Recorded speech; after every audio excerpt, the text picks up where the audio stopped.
the Legends of Iron. I'm Jon Andersen. Meet my co-hosts, Nick Best and Akim Williams. We're going to have some amazing guests on the show. Buckle up tight, because we're going to be talking about the shit you're not supposed to be talking about. We're going to be discussing anything and everything it takes to become a Legend of Iron. Legends of Iron is brought to you by Muscle Mints. Muscle Mints is the creator of Carnivore, pure beef protein icing. Beef builds muscle, and Carnivore is the world's #1 selling beef protein. And don't forget to try our new Carnivore flavor, Rocket Pop. Oh, damn. Whoa, this is it right here. Wow, is this protein? Delicious. This is too good to be protein. Woo, we about to change the game with this one. You're gonna love it. Welcome to another edition of Legends of Iron. I am Jon Andersen. With me always my partners in crime, Nick Best and Akim Williams. We have got a killer show for you today. This guy is going to help us understand a whole lot of misconceptions that go on when it comes to the way that we eat. He's a doctor. We've all had, I guess you'd say, interesting experiences with doctors, especially in America, with all of the changes that medical has gone through. We've all had goods, bads, and the otherwise. But let me tell you, if every doctor was like this guy, we would be in a good place. Dr. Shawn Baker, welcome to the show. How are you, my brother? John, I'm good, man. I'm real good. Life is good. You know, I'm generally always good. So like I said, it's a pleasure to be here and to see with you guys. I mean, you guys are got some phenomenally strong people in the room. Well, Doc, you're back in your prime. You're 280 some pounds. You're one of the strong ones too. Come on now, to give yourself some credit.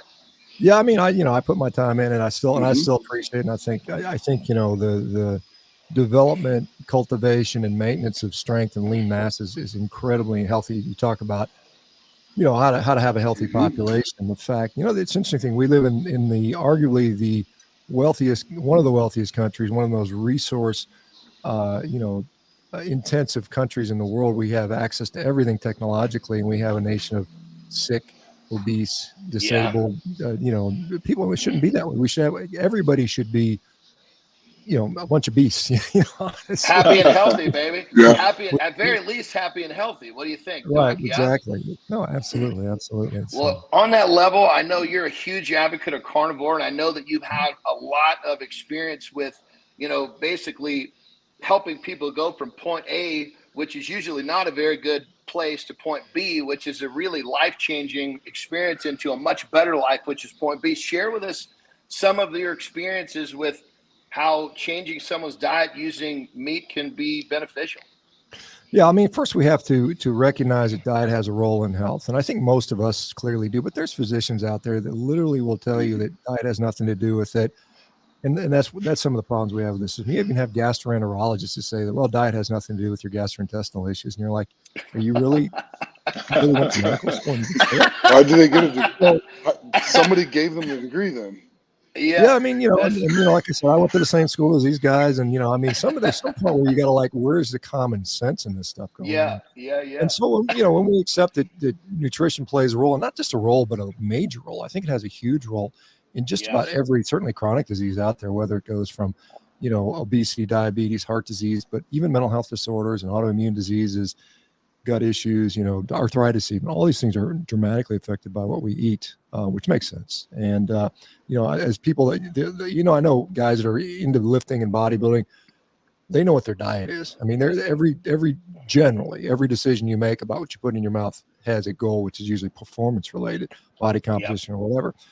And I think that, my experience has been, let's just see what actually works, and not just sort of, and this is the other thing where you guys are the guys that are pushing the envelope, the experimenters, and you're pushing the edges of human physiology. There's a lot to be learned there. You can't pay people in a lab. It's not even ethical what you do in many cases to put somebody on a experiment. Let's have this guy, repeatedly lift monstrous amount of weights over time and eat ridiculous amounts of protein. you wouldn't get that through an ethics review board a lot of times, but then you have the people that do this, and you can learn a lot from this. And I learned a lot from my patients. And, just by listening to those guys and saying, okay, let's see what happens when you do this. And you get a result that is like not what you expect based on what you've been taught. You've got to either say, well, either I was taught wrong or this person's a liar. Or, we get the same thing, the accusation where you must be lying or something like that. So I've seen with, meat in particular, and again, I'm a proponent of a meat-based diet or carnivorous diet. I don't think everybody needs to do that. I've never said that. I think where I really want to push back is people saying the meat is bad for us. Meat is something that's going to kill us. I mean, it's just complete. It's literally garbage. I mean, it's literally science that would suggest that is so weak, and yet it's so.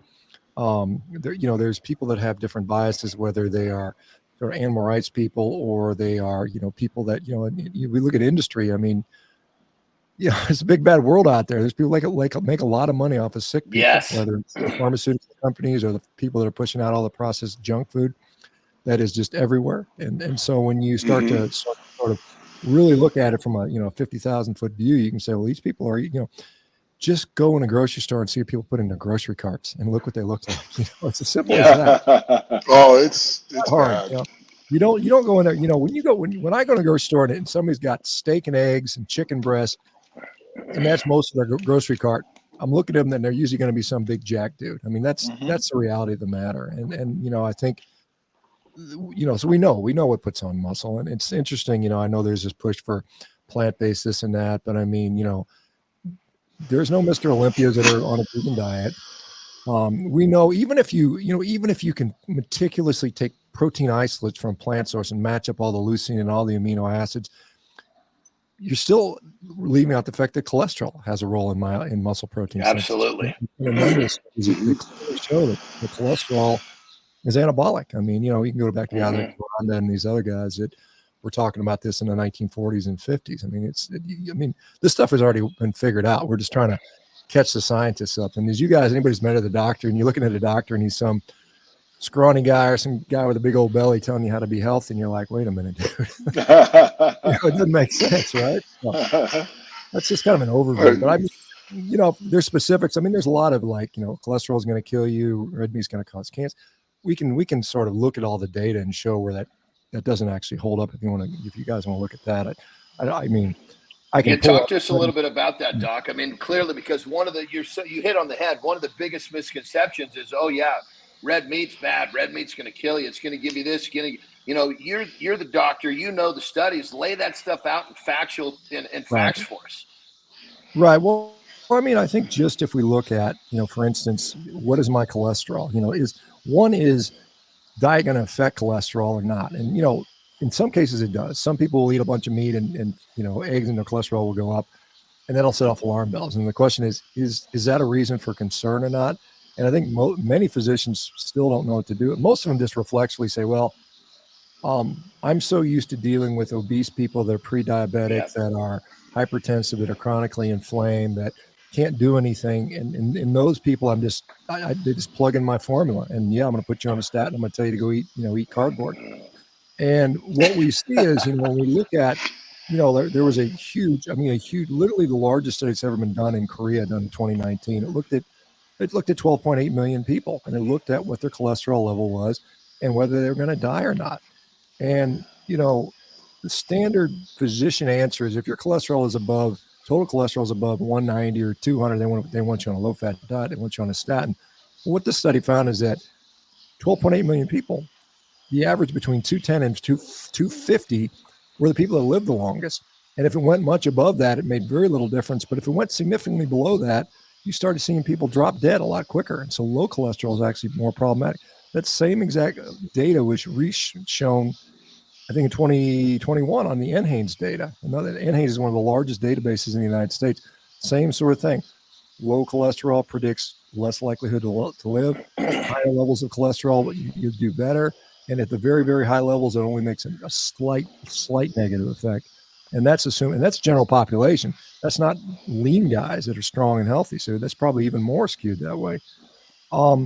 We know that, in 2020, the Journal of American College Cardiology and Journal of American Medical Association came out with a study it flat out said, look, red meat, eggs, dairy, chocolate do not cause heart disease. The saturated fat in those do not cause heart disease. And it's this sort of myth about saturated fat. If I look at what's in beef, there's saturated fat in there, but the main fat in beef is monounsaturated fat. I mean, it's about 48% mono and about 42% saturated, and the rest is a little polyunsaturated fat.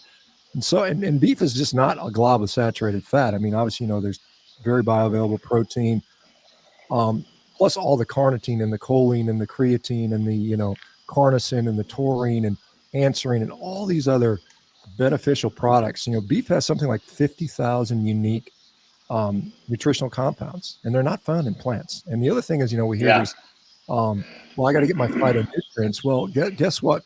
When a cow's out there eating everything, I mean, they're not just eating grass or eating weeds or eating fobs or eating flowers. They have a much more diverse diet than any human could possibly have, because we can't tolerate all the plants that they can. Those phytonutrients actually accumulate in their meat and fat. And so you're eating that, you're getting those things in a large degree anyway. And so it's a large fallacy. And then when we look at, like, for instance, other things, red meat causes colon cancer, right? And so this is a big one we always hear about. So first of all, if we look at the risk factors for colorectal cancer, for instance, some of the biggest risk factors are obesity, and then it's going to be hyperinsulinemia, chronic inflammation, visceral fat. All these things have a huge effect on colorectal cancer risk, whereas red meat had this tiny, tiny, tiny increase, and everyone wants to focus on that. And I'm like, well, why don't you focus on me being lean? If I eat a diet that's high in protein, high in meat, and I get leaner, and my diabetes goes away, and my inflammation goes away, and my visceral fat goes away, my blood pressure normalizes, and my inflammation goes down, which consistently happens, by the way, on people eating meat-based diets, I've lowered my risk for colorectal cancer and heart disease and basically everything else tremendously. Why aren't we focusing on that? Because it's like people can't think of, it's like if you're lifting and you're saying, well, the only thing I need to do to get really big is to do a couple biceps curls, and I'm going to have a huge squat. It's like, no, you got to do all these other. Yeah. That's a great way to put it. That's a great way to put it. You can't just look at one isolated factor and assume that's, and that's in isolation. So, I mean, it's just so reductionist ways to look at things. When we look at, for instance, Women's Health Initiative study 2021 looked at the biggest risk factors for heart disease. And guess where LDL cholesterol fell in the top 10? It's like at the bottom. The biggest things were diabetes. Diabetes, number one. If you're going to die of heart disease, you're likely going to be diabetic. Then obesity was up there. Hypertension was up there. Prediabetes, metabolic syndrome, smoking, family history. Those are all way above what your LDL cholesterol was. And so again, you got to put all these numbers into the risk pool and say, which ones can I move? And if I move them all these in a good direction, and my LDL cholesterol goes up a little bit, my overall risk has come down significantly. Yeah. So yes, that's like 1980s medicine that people are still practicing today. I'm just shocked at 2022 when I tell people I eat 3 or 4 pounds of red meat every day, the first question they say is, what's your cholesterol? And I'm saying that's the wrong question. The right question should be, what's your heart health? Because that's what we want to know. And when I've had mine examined, I've had heart scans, nothing, perfectly clear arteries. That's the question you need to turn around and say, you're asking the wrong question. And when you ask the right question, you get into more nuance. And I, like I said, it's just doctors have been trained. I just put this tweet out today. It's like, imagine if you spent 4 years in medical school, 4 years in undergraduate degree, and anywhere between 3 to 8 years in your specialty training, 16, sometimes 15, 16 years of training. And then all you do all day is mindlessly write prescriptions based on an algorithm that was created by a drug company and pushed out to, patient advocacy groups, governing organizations, like the ADA and American Heart Association. They're all getting money from these drug companies, and they tell the physicians what to do. It's like, okay, my patient comes in, he's got high cholesterol, boom, check mark, boom, and then you get paid more for doing that. Which is so Doc, are we kind of skirting on the whole idea of why we have an FDA, a Food and Drug Administration? Why are those two connected? Why do they need to communicate? Almost like the food is creating the problems so that the drugs can cure the problems? Well, I mean, I don't know that the drugs are even curing the problem, but the food. Well, let me rephrase. Forgive me. Yes, that's what they say. When in actuality, it's just a great way to make money. Sell cheap food and sell a bunch of drugs. Get people sick from food, and then sell them a bunch of drugs with the idea it's going to fix their problem, but really it's just a rhetorical downward spiral. Yeah, I don't know when the FDA was created. I can't tell you that, but I do know, like, for instance, their drug approval budget, 65% of the money they get to approve drugs is paid for by drug companies. It's called regulatory capture. I mean, you literally have the fox guarding the chicken. I mean, it's like literally they are paying you to regulate things, and if you don't get it in their favor, you don't get paid. I mean, it's the conflict of interest is immense. I mean, honestly. Well, that's what's going on with the NIH now too. The same thing's going on with the NIH. Same thing. I just saw a thing the other day on the NIH and how a bunch of their money comes from these drug companies as well. So sorry, keep going. Yeah, I mean, and the other thing is, I did an interesting podcast yesterday with one of the primary pharmacy regulators in the UK. And he's discussed it with it too. And he basically says, look, these drug companies, not only do they not publish negative results, so they'll do a study and it turns out shitty and people get hurt, they won't publish it. They won't even tell anybody about that. But the studies that they do publish, no one even gets access to the raw data. They just say, this is our summary.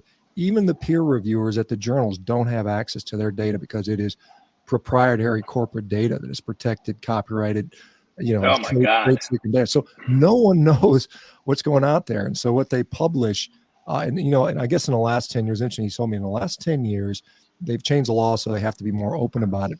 But since that law has passed place, there's been 0 studies from drug companies showing that cholesterol lowering medications make a difference because they're not hiding their data anymore. And so they have to be open and forthcoming about it. So they can't show that anymore. So it's a, like I said, I know this is off top and maybe it's not exactly what you guys wanted to talk about, but this is something that people need to be aware of. I mean, you can't, when people are saying follow the science, trust the science, you have to realize that the science is extremely corrupted. And it's and just so you know, Doc, this is what we want you to talk about, all the stuff. Yeah. Everybody, because you're a doctor, you got the background, you got the history, you know where to look, and for you to expose a lot of this stuff, so many people have the wrong information, but because they heard it from wherever, they think it's fact. And what we're trying to do is help. You're basically coming on here to help everybody understand what's really going on. So this is perfect. Yeah. Well, I mean, again, I would say, this is something that's easy to verify. People can tell me all kinds of things and I have no way to verify this. I mean, you can tell me the planet's getting warm. I don't know. I'm not an expert. I just look out the window. I'm not able to verify that. I can't tell you if the ocean temperature is warmer. I have to rely on people. But what I don't have to rely on is a scientist to tell me if I feel better, if I'm healthier, if I'm leaner, if I'm stronger. I can verify that myself. And I think that's what we have to realize. You can look in the mirror and you should be able to tell if you're healthy. And I think people have been sort of bamboozled to believe that you have to have this laboratory profile or this gut. It's all this stuff in there. It's just like, in the end of the day, what actually matters to me, and is probably more valid. And it's kind of, as an orthopedic, I used to replace people's knees and hips and shoulders and fix broken bones. And it's kind of interesting when we look at the orthopedic surgical literature on knee replacements, and we'll say, yeah, we do a great job. 95% of the people do well and they're great and they don't have any pain. Then if you look at the literature and the pain literature, it doesn't turn out that it's quite as rosy. It's like 40% of the people still have significant pain. And it's just like, who are you listening to? And if you're not listening to your patients, if you're not listening to who you're supposed to be taking care of and, sort of honoring what is important to them and not what's important to you. And I got to tell you, it's like physicians these days, particularly primary care, if you have 80% of your patients and you get them on cholesterol lowering medications, if their cholesterol is above this point, you get an attaboy, you get paid more. So you're incentivized financially to do things that may or may not be something that your patient wants to do or even in their best interest. So it's, you got to be, unfortunately, I wish I could say as a physician, there's nothing, everybody's above board. And, by and large part, most physicians are good people. They're smart people. They're trying to help people. They want to do their best, but they're in a system that doesn't really allow for that anymore. And some of them kind of recognize they're kind of fuzzy about it. And maybe they don't feel too good about it, but they're like, the system's too hard. And I get that. I mean, it's like, you're tilting windmills, it's a big system to go against. But I think, like I said, you guys know Mark, and he interviewed me about 4 or 5 years ago. And I've interacted with him several times. And early on, I said, Mark, you've got a platform, you've got a decently sized voice. And, he was talking, and great. He's, strength and all that stuff is important, but he started to talk a little bit more health. And I said, that's what we need. Because we need people like you guys and myself. There's nothing wrong with you talking about, health and getting healthier. And I know, John, you're getting people jacked and ripped. And I think that's a great service to the world. Better looking people are nice to look at anyway, better place. But at the same time, you're actually positively impacting their health. And I think that's because that's one of the things I tell them right away. I say, look, you're going to get your abs. You're going to get your big bench. But hear me loud and clear. This stuff is nothing more than a side effect of you getting healthy first. The body performs 10 times better when it's healthy first. And unfortunately, most people and even coaches are happy to sacrifice health for a look or health for a performance. Well, that's very short-lived because it only lasts and then it doubles back. So when a person knows how to make themselves healthy, they're going to perform better, they're going to look better, they're going to feel better. And that's one of the things that, when you and I connected on your show the first time, Doc, we just, almost instantly connected with that same principle with, look, let's get you healthy first. Then you're going to get in shape just as kind of a byproduct. And that was that for me. It was like, boom, man, this guy, where's this guy been all my life? We see the same things, so. Yeah. You're putting into practice what I think the science shows. And I don't know what, Akim, if you're probably eating, I imagine you're eating a lot of food, a lot of meat and stuff like that. I would imagine, all you guys are super strong guys. And I think it's pretty clear that's what's doing what it is. But at the same time, you have a lot of influence over people. It's like we have to sort of, because we're being directed in a certain direction. It's not a good place. I think that, even our superheroes are becoming watered down. If you look at superheroes, that's the truth, though. I have nothing against Robert Downey Jr. and Iron Man. He's a good guy, but he's not a superhero dude. It's just kind of like, it's kind of maybe that's the thing, right? Every man. But I think what you guys have achieved, most people can achieve with the right time, to some degree, or at least to a degree of that, with the right amount of effort and time and proper nutrition and hard work. Yeah. So, it's something that we have to sort of continue to, it's like it's like going to war, quite honestly. We're literally in a war, and I look at it not for me so much. I'm not going to fall prey to the garbage stuff that's out there. I've already figured this stuff out. But our kid, I know John, you've got some kids. I don't know what the rest of you guys, but you look at your kids and you're like, what do I want my kids to grow up in? And then, God willing, to have grandchildren, and, what are we leaving these kids? And if we're turning everybody into, and it's not just everybody needs to be jacked, but it's like, it's more than that. It's, being just physically fit, even if you're in shape, it has such a huge impact on our health, mental health. We've got so many people that are depressed and suicidal and don't know what the hell is going on. And it's accelerating at rapid rates. We're just watching this like snowball, it's kind of like, it's not like, it's just the next generation. I remember, my parents, their grandparents were yelling at them for shaking their hips like Elvis Presley. Oh, look at how bad that is. But it's like accelerating to such a degree where, people are going to be plugged into the matrix, the metaverse, where they're just staring blankly at a screen for 12 hours a day, and they can't even function in society. So it's like, well, think about it though. Back in that day, where the kids were getting in trouble for shaking their hips, there wasn't a lot of fast food restaurants. Yeah. No. And most people ate homemade meals. And when you cook at home, you do better. Where in each generation since, they're eating out more, they go to restaurants. You drive by, these fast food restaurants at 6:00 at night, and their drive-thrus are packed. Oh yeah. Yeah, that time, and you could have cooked the steak. Whether or not healthy. Yeah. And the time you're waiting in that line for 15 minutes, you could have cooked steak and had some rice. It's real simple stuff. It doesn't take that long.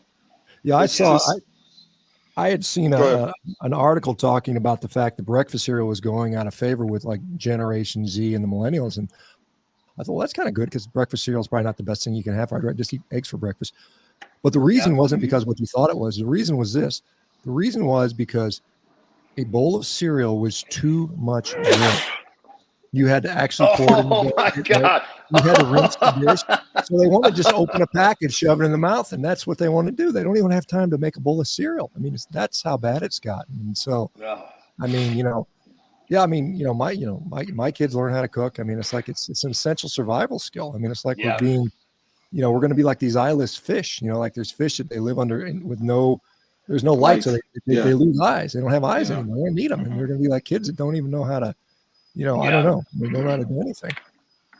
So, Doc, let me ask you a couple of questions in terms of obviously when it comes to getting big and strong, bodybuilding, powerlifting, strongman, all of the iron umbrella, so to speak. One of the big things that people love to say is, I don't want to hurt my organs by eating too much protein. Talk to us about that. I know we've talked about that when I was on your show, but please help our audience understand how misleading that statement is. Yeah, I was hoping you weren't going to ask me how to get big and strong, because I'm saying you guys figured it out. No, but I mean, when it comes to one of the biggest myths out there, and I just did a video on this today, is one thing is protein's going to harm your kidneys. We hear that all the time, and it's kind of interesting. There's a bodybuilder, you probably guys know, Milas Sarcev, just put a Instagram post about, I've been eating 450 to 550 grams of protein every day for 20 years, and I've recorded it. And I got nothing wrong, right? And so when you look in the literature, and Jose Antonio, who's a researcher in Florida, I think he's out in St. Pete, but he did a study and he took bodybuilder, young guys eating, something like 400, 500, 600 grams of protein a day. It was something like 4 grams per kilo. I mean, probably not that shocking to you, but for most people would freak out about that. Mm-hmm. And he showed clearly there was no change, no negative effect on kidney function. There was no negative effect on liver function. That's a 2-year study. Stu Phillips, who is regarded as one of the top protein researchers in the world. He's just one of these, the guru guy. And he did a huge systematic review on renal function and higher protein diets and saw zero evidence that protein harms your kidneys. Now, what often happens, and physicians make this mistake a lot of times, is that what they'll do is they'll see somebody goes into renal failure. They'll have, stage 2, stage 3, stage 4 kidney failure. And they start spilling all this protein, and they just think, well, that's bad, so you shouldn't eat protein because your kidneys are spilling protein. But it's not because you're eating protein that's happening. It's because it's been damaged from other things, likely just complete garbage food people are eating, the diabetes and on and on. That's what's happening. And so, and there was a study in the 1980s.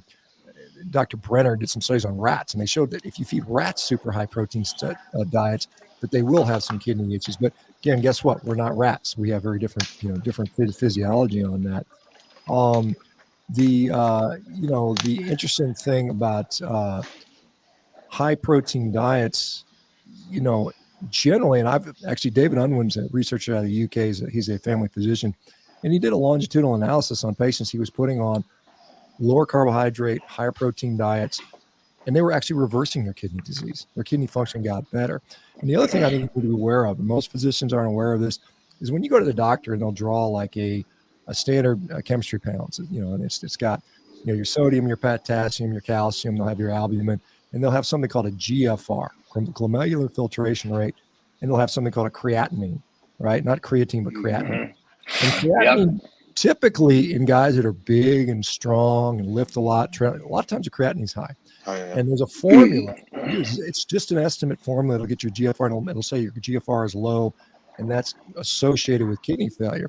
And for some of you guys will notice it'll say African American on there, and the number is always about 15% higher. And the reason for that is they say, well, we know African Americans tend to have a little more muscle mass, and therefore we expect that number to be higher. But really, it applies to anybody that's got a lot of muscle, anybody that's got big, strong muscle. And the problem with that study is, if a physician isn't clued into this, and most of them aren't, they'll mistakenly think you have kidney problems. And what you should be doing is using a different test called cystatin C, and it's a test that doesn't care about how much protein you ingest. It doesn't care about how much protein's being turned over. If you got big muscles, if you have big muscles, protein's turning over more frequently. About 1% to 2% of our muscle is turned over every day, and we have to continually, kind of take care of that. So if you're training real hard, you guys are all familiar with the concept of rhabdomyolysis. So when these guys that do these crazy CrossFit workouts and their muscles break down, they shut down their kidneys because they clog it up with myoglobin. But when you're training hard, when you have a lot of muscle, your creatinine is going to be high. It's expected to be high. Same with your blood urea nitrogen. And so that's not an indicator that you have kidney failure necessarily. You just need to know what test to order. But yeah, I mean, protein meat is not going to harm your organs. It's interesting, when you get a nephrectomy, like if you donate one of your kidneys, guess what happens to your other kidney? It gets a lot bigger. It actually grows. And that's actually a good thing. We saw that when a woman gets pregnant, her kidneys grow because they're having to filter more and more stuff.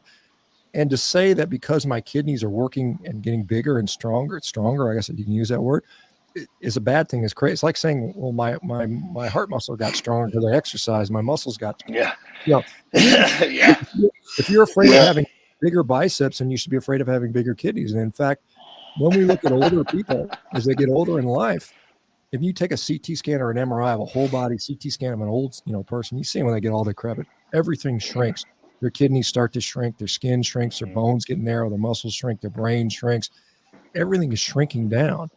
So you want organs to be robust and big, not shriveled up, and so it's kind of this belief that, well, you don't want your kidneys to work hard because they'll get stronger. I mean, that's really what's going on. It's like, it's the same argument, I shouldn't, because there's some people think we shouldn't be stressing our body with exercise. All that exercise is going to, you're going to get a bad back if you deadlift or if you squat or something like that, which, you guys is totally I mean, that's also, that's for the people that we've got this society of dormant people. So when they're not used to moving and then they decide one day their New Year's resolution, they're going to go to the gym and try to deadlift and they hurt their back. Okay, well, let's go figure. But you spent the last 3 years in your recliner. You decide to go deadlift, you hurt yourself. Of course, we got a problem. But Doc, I love what you have to say because I've been eating 4+ pounds. And this is a cooked weight. So obviously you do that and you do the math. I was probably closer to 6. Now it's more like 6 of a cooked weight. So between 4 to 6 pounds of chicken or beef, sometimes fish, since 1992. And I have my last checkup, my kidneys are perfect. So, but it's one thing for me to say it. It's another thing when somebody like you, who's got the medical history that knows the studies, say it. So for all of you guys out there listening, don't listen to me anymore. Listen to the doctor. Doc Baker, he's got it down. He knows exactly what the studies are. So I thank you so much for explaining that because that's such a huge misconception. People say, I don't want to hurt my organs. I don't want to eat too much protein. Well, I always say, how about let's get rid of the processed food because the processed food is what's fucking up your organs. You agree with that, Doc? Yeah, 100%. And I will put one caveat to there.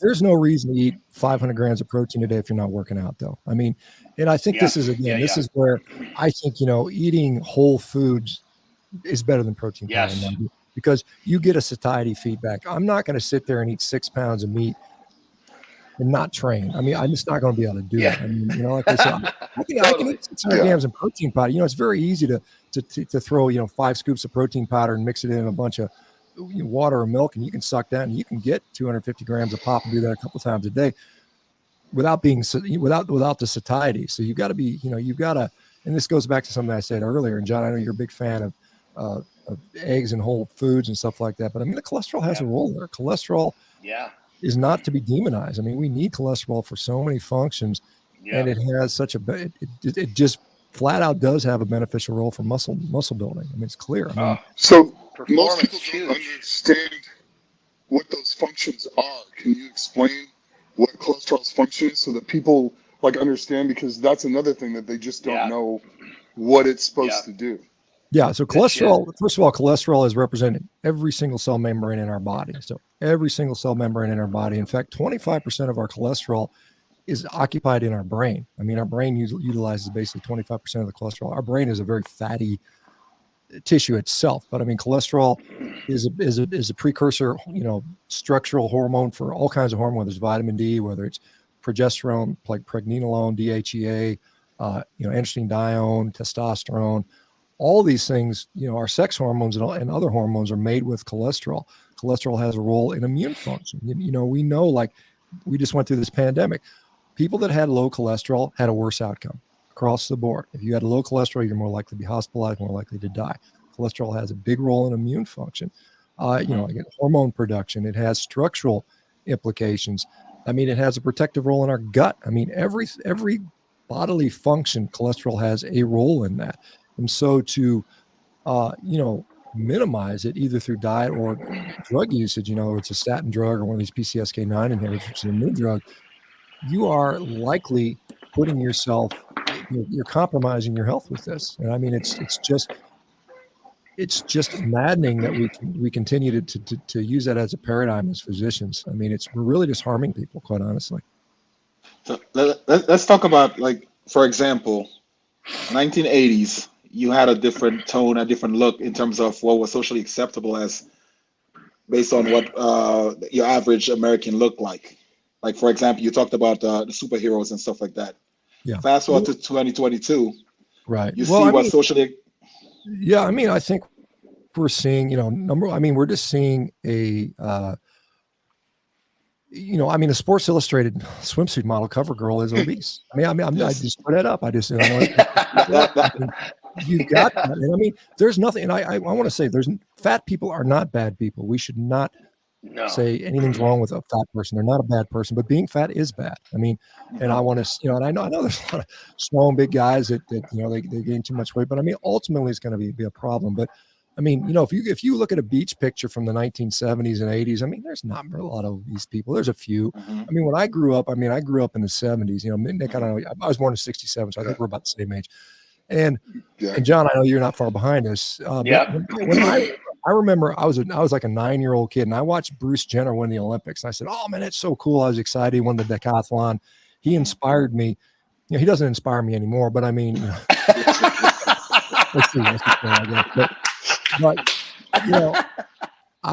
I was excited, and I organized the neighborhood Olympics, and we had 4 times around the block was a marathon, and we had the sprint, and I got an old mattress. It was a high jump, and we shot putted rocks, and I got all the kids in the community. It was we had 10 or 12 kids, but we had the fat kid from the neighborhood. I mean, he was known as the fat kid because he was the only one.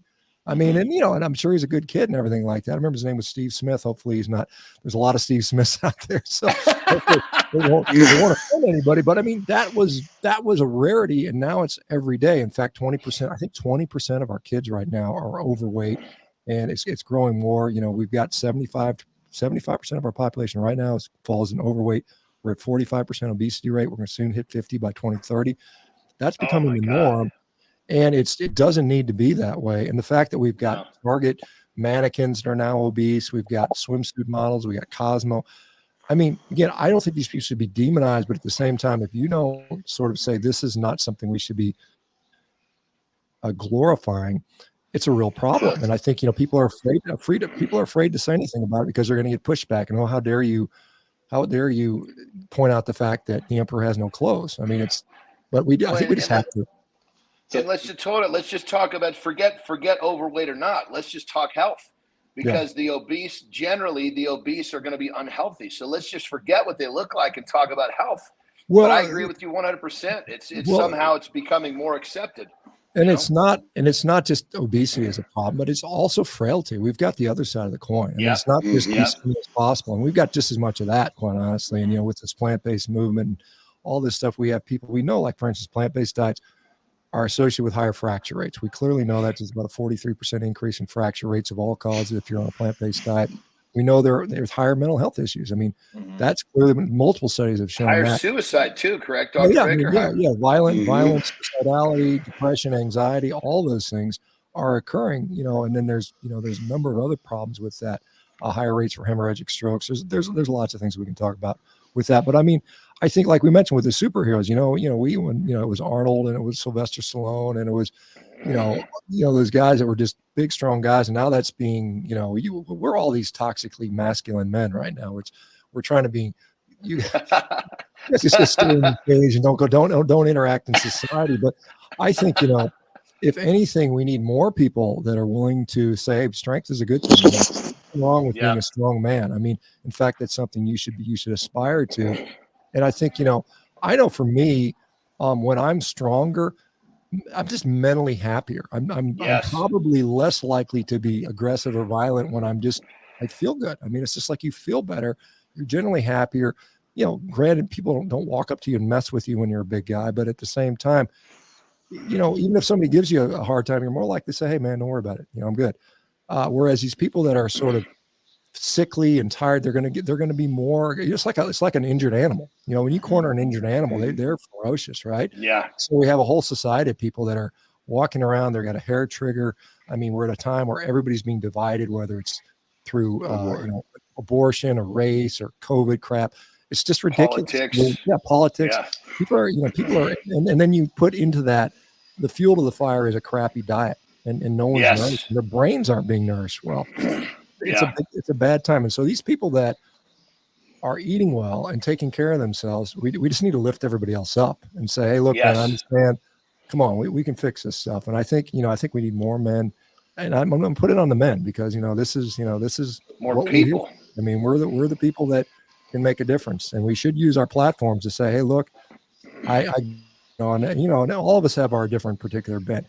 Hey, there's a fitness side, but from the greater good of society, it's like, look, not only is this going to help you be stronger and whatever that benefits are, but it's helping society as a whole. And I just keep re-sharing that message with as many people who will listen.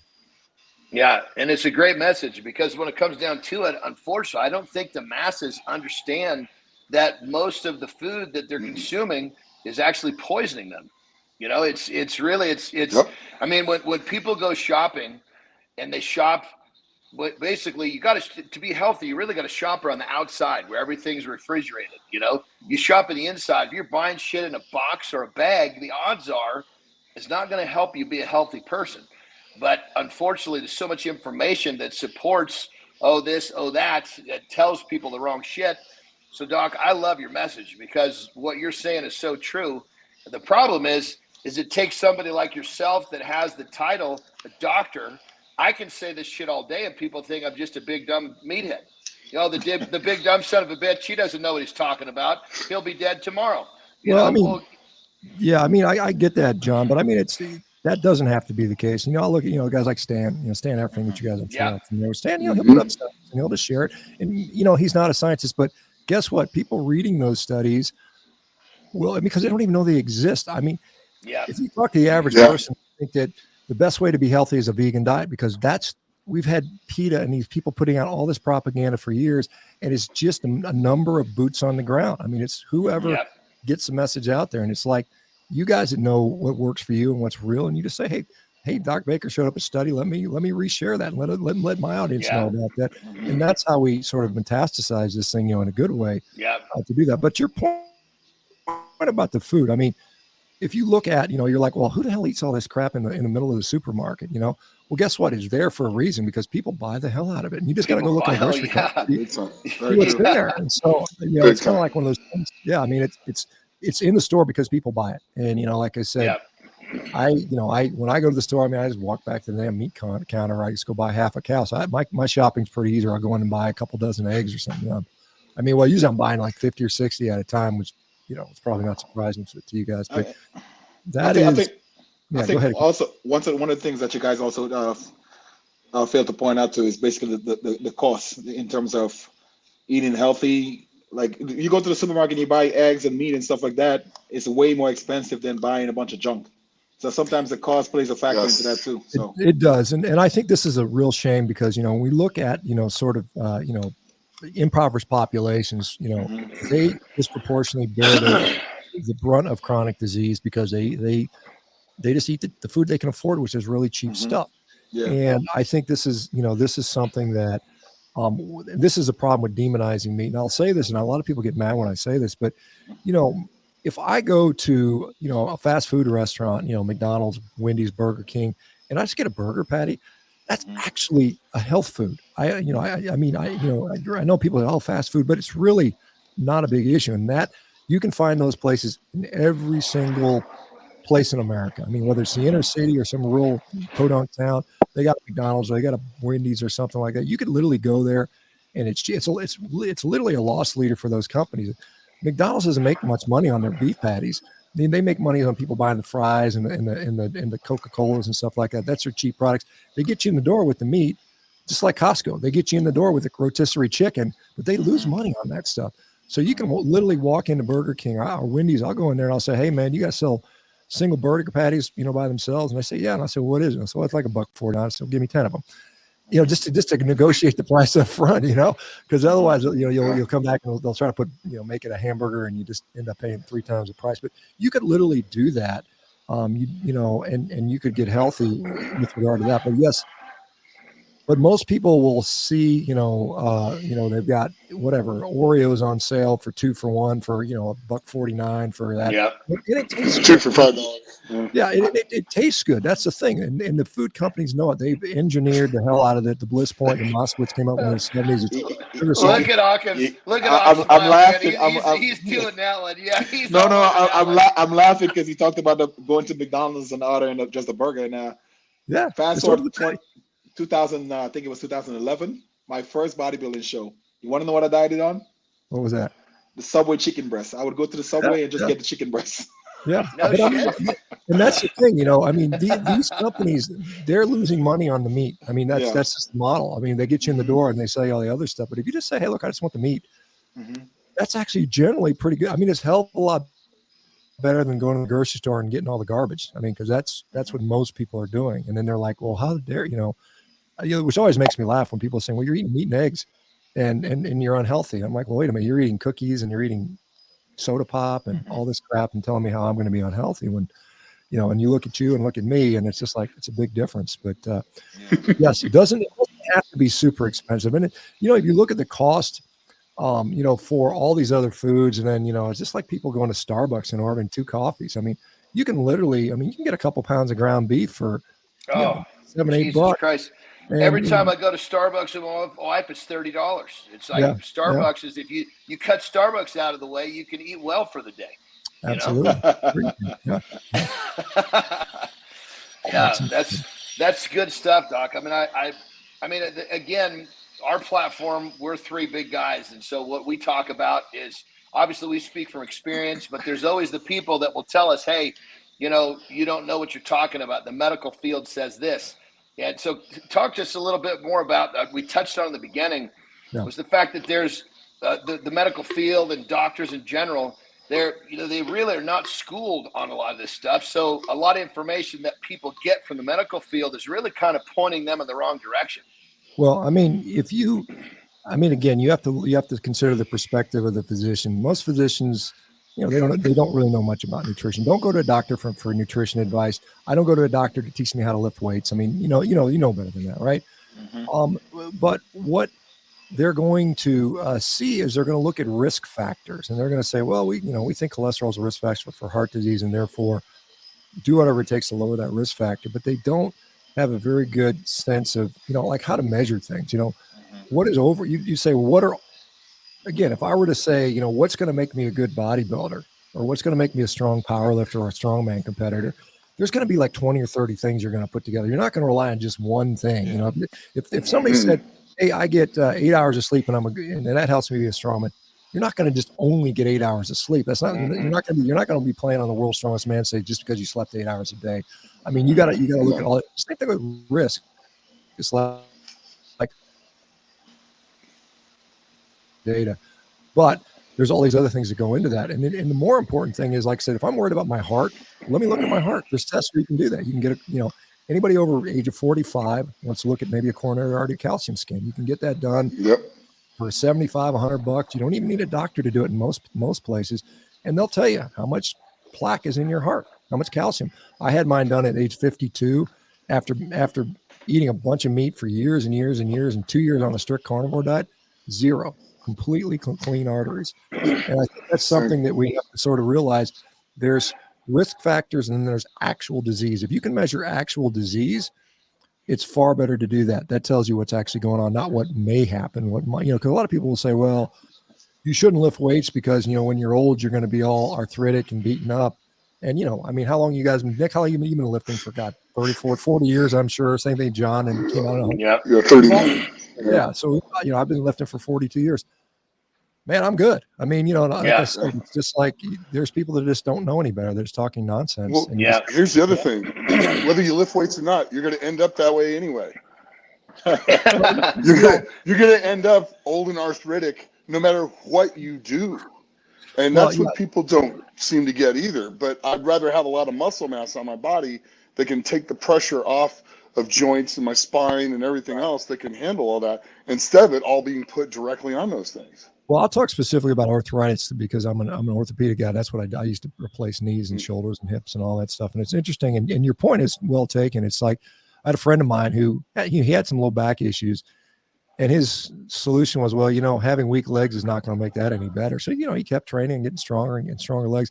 And absolutely, we know that, muscles provide stabilization to the joint. Like when we look at the knee, the things that stabilize the knee, the shape of the condyles of the knee, bones themselves, and then the ligaments, and then the menisci, but then the muscles are secondary stabilizers. So that'll help with stability. Interestingly, we used to think, or many of us still do, that arthritis, particularly osteoarthritis, is this wear and tear. If you put a lot of wear and tear in your joints, they're going to wear out and they're going to fall apart, and you're going to get arthritis. But it's really turning out it's more biology. And so what we often see is if you are chronically inflamed, diet has a role there. Yes. You're going to end up producing these inflammatory cytokines produced by the synoviocytes, which are cells that line the joints, and you end up damaging your joints. And it's just, because I would see, who would I see when I was doing knee replacements? I wasn't seeing like bodybuilders and strength athletes and guys coming in and for their knee replacement. Who was I seeing? I was seeing fat 50-year-old women, all these fat women that never did a damn thing in their life, and they just got fat and their knees wore out. And why was that? Because it's a metabolic problem. You're basically just driving this inflammation, which tears your joints up. So I don't think it's necessarily inevitable, but to your point, you would rather carry some muscle mass so that you can offload those joints regardless. So, I tell people, even if you have an injury, you need to be able to figure out how to train that joint and that muscle group. You still have to figure it out. You still need to do it. Yeah, 100%. I love it. These are, pearls, Doc, absolute pearls. So what would you say to the person that says, my doctor told me I'm not supposed to eat red meat anymore? They said it's unhealthy. So how do you approach that person? Obviously, because they're going to listen to their doctor. What do you say to that person? I would say find a new doctor. That's what I tell them. Exactly. knows what's up. But I think,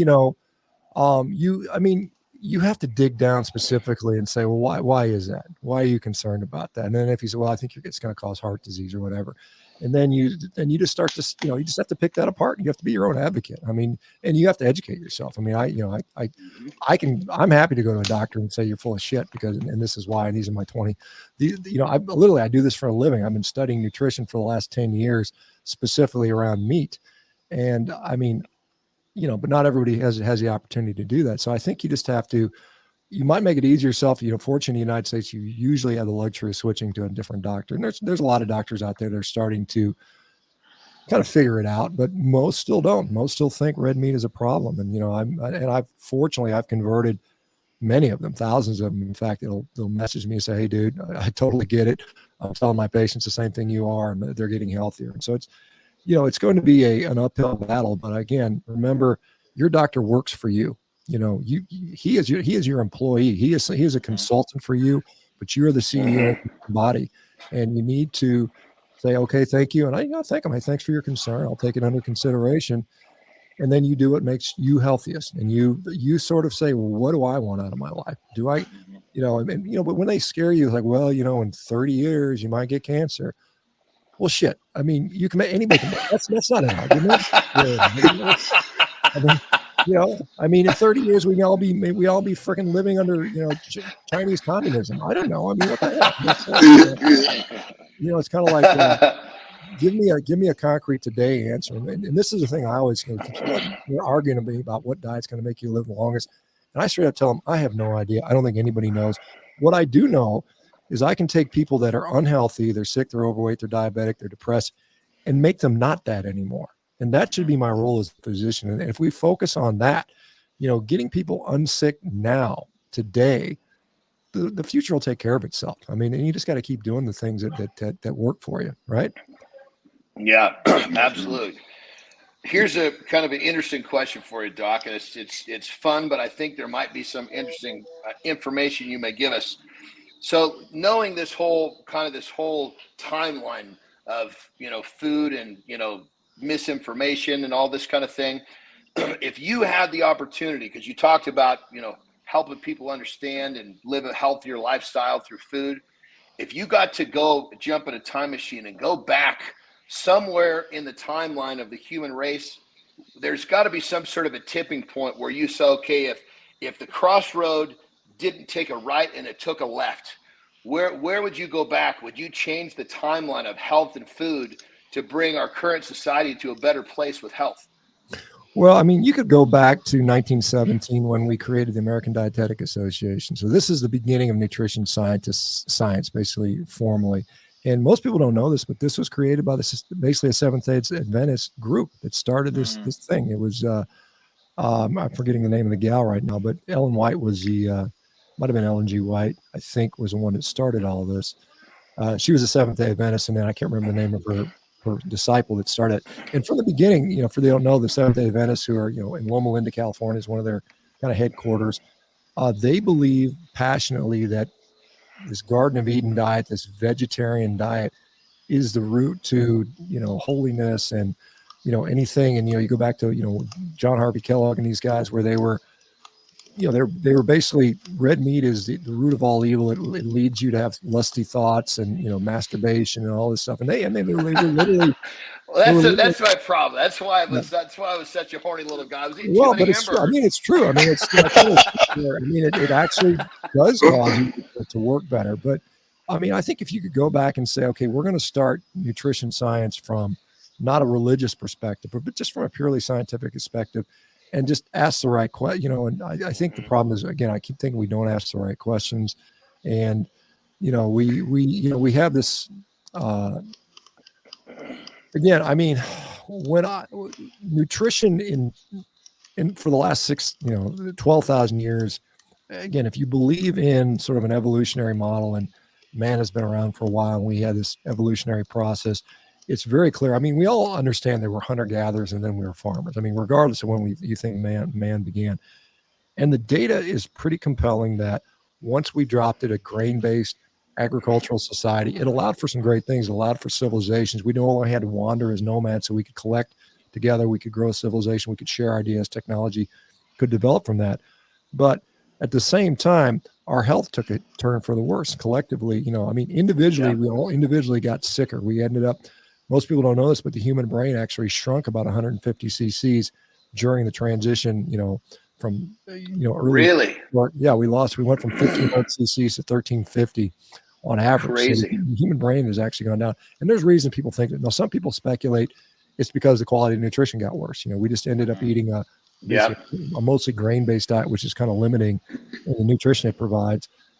Other people think that, because we no longer had this very complicated survival situation where you had to figure out how to get your hunt, and it's very challenging cognitively to just everything's provided. And you fast forward 12,000 years later, and in order for us to eat and survive, all you have to do literally is know how to click a mouse. I mean, it's like you can get Uber Eats to deliver food to you, so it's so easy. So our brains are probably smaller and smaller as we speak because we're not using them for anything. And so it's definitely factual. Look at the in terms of the cell phone. Back before you had a cell phone in your hands, you used to know like 20 different phone numbers. Yeah, now I can't even remember 20. A lot more. Yeah. Yeah, we are becoming the eyeless fish with our dependence upon technology. And, you see people they want to stick neural implants in our brains, and we got all these crazy World Economic Forum and all these people talking about we're gonna all this transhumanism stuff. And I get this is the interesting thing, because you have so many people that are miserable in their day-to-day existence. I mean, they're in pain, they hurt, weak. I mean, life just sucks for them. And you're like, hey, let's plug you into the friggin' metaverse and give you a neuro implant. And they're happy. They're like, well, I feel better this way, because the real world sucks. So I want to go live in the in fantasy world. And there's people that are sign up. There's people they're like me. I'm ready. I'm ready to go. And it's just it's life is not Ready Player One. Right. Some people want it to be that way. Yeah. So I mean, that sounds like there's a couple of turning points there. But when we started to mass produce grain, sounds like that was a pretty clear line in the sand. Yeah. There was you can definitely see the evidence that humans took a turn for the worse when it came to our human health. I mean, like I said, brains got smaller. Our teeth got worse. Our bones got weaker. We got shorter and smaller as humans in general. I mean, it's interesting, you know, when we look at average human populations, it's kind of interesting. So if you go back, like around the world today, like the tallest people in the world, it's argued about where they are, but it's kind of Denmark, it's Central Europe and like Croatia, and then some areas in the Nilotic African region. So I was just in Dubai, and I ran into the guy who was working the front door at the hotel we were at. He was a big dude. He was like 6'9", huge guy, about 320. And I was asking where he's from. He said, I'm from the South Sudan. And he's part of the Dinka tribe, which are these Nilotic Africans, which are just big, tall people. And what do? They're pastoralists. They live on, you know, milk and meat, basically. And we see that throughout history. In fact, so if you go back, you know, the average population right now, I think 6'1" on average. You know, like the average American male is about 5'9.5". And so 6'1" is a pretty big difference. A pretty big jump, you know, from an average population. But if you go back 30,000 years ago, there was this population called the Gravettians, and they lived in kind of Central Europe. And what they did is they were specialist mammoth hunters, and that's what they did. They went out and killed mammoths and ate mammoth meat all day, and they were the biggest people in the world.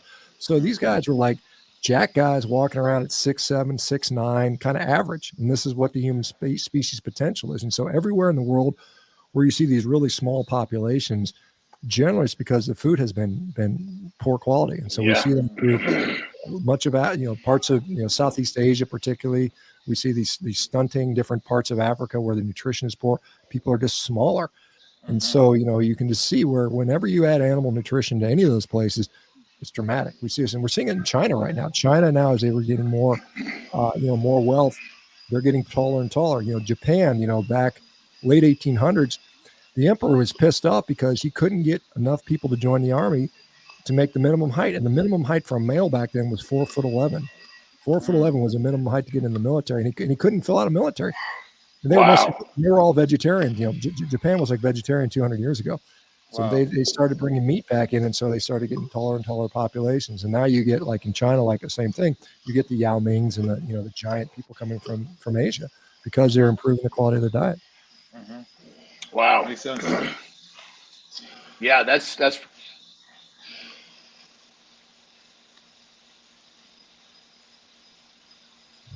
You guys there? Got quiet. Sorry about that.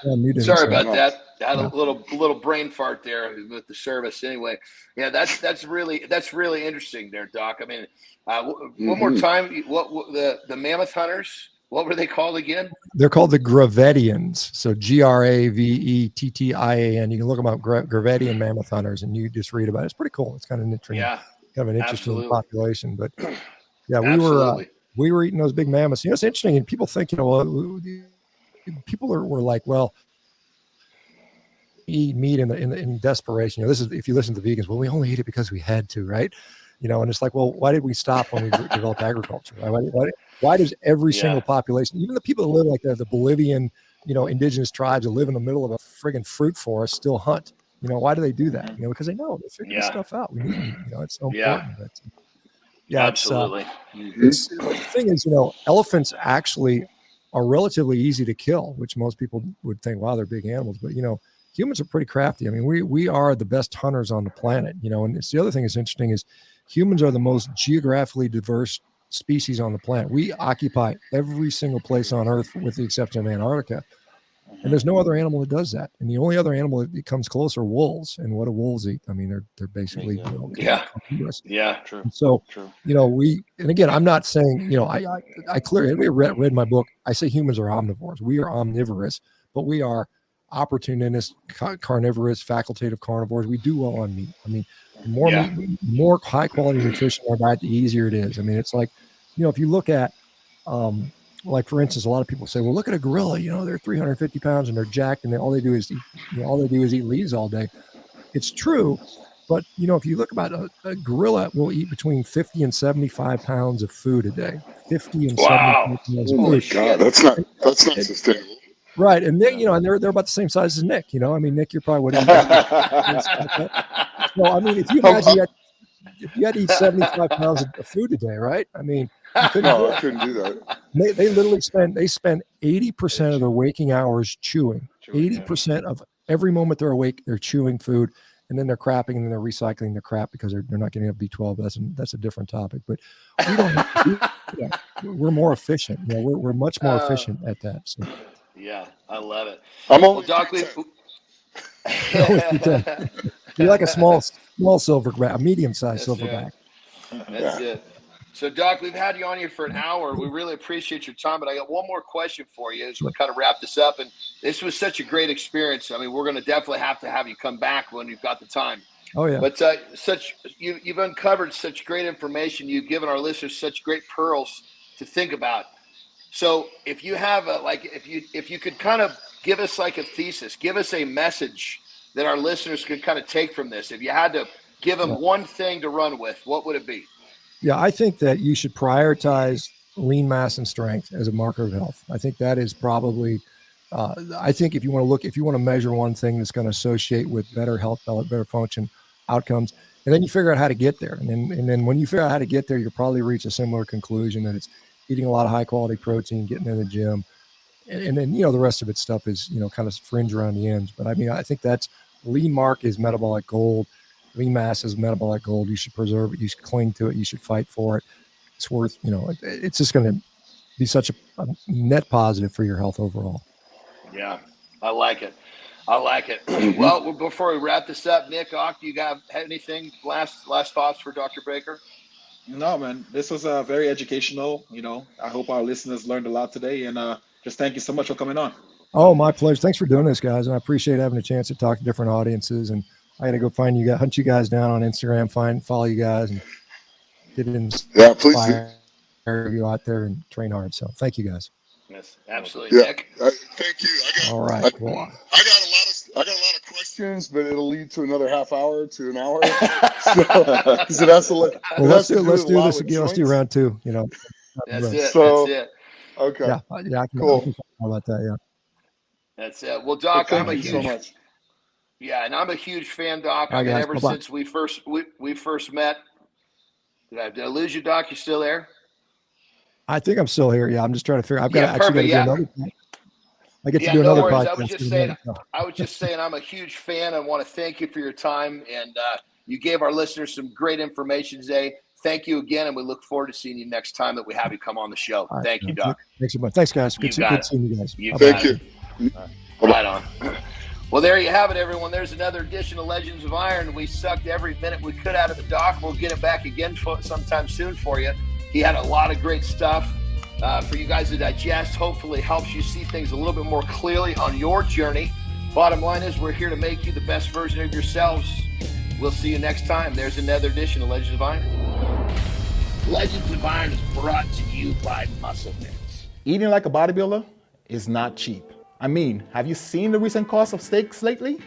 Thankfully, I'm able to get all my meals in and hit my macros for just a fraction of the price with Carnivore Lean Meal, Muscle's newest innovative whole food meal replacement. Compare Carnivore Lean Meal to a typical bodybuilding meal. Carnivore Lean Meal stacks up in protein and carbs with none of the fat, but a carnivore shake is only about $3 per meal. Get my 6 meal in. This is what I use right here. This is meal number 6. It's my Carnivore Lean Meal. It's a combination of carbs combined with protein. It's actually made from real sweet potatoes and white potatoes, so can't beat that. Tastes awesome. Love that product. And to top it all off, guys, it's lactose free and sugar free. Stop overpaying for your meals and eat clean with Carnivore Lean Meal. It's better than any meal you can cook yourself at a fraction of the price.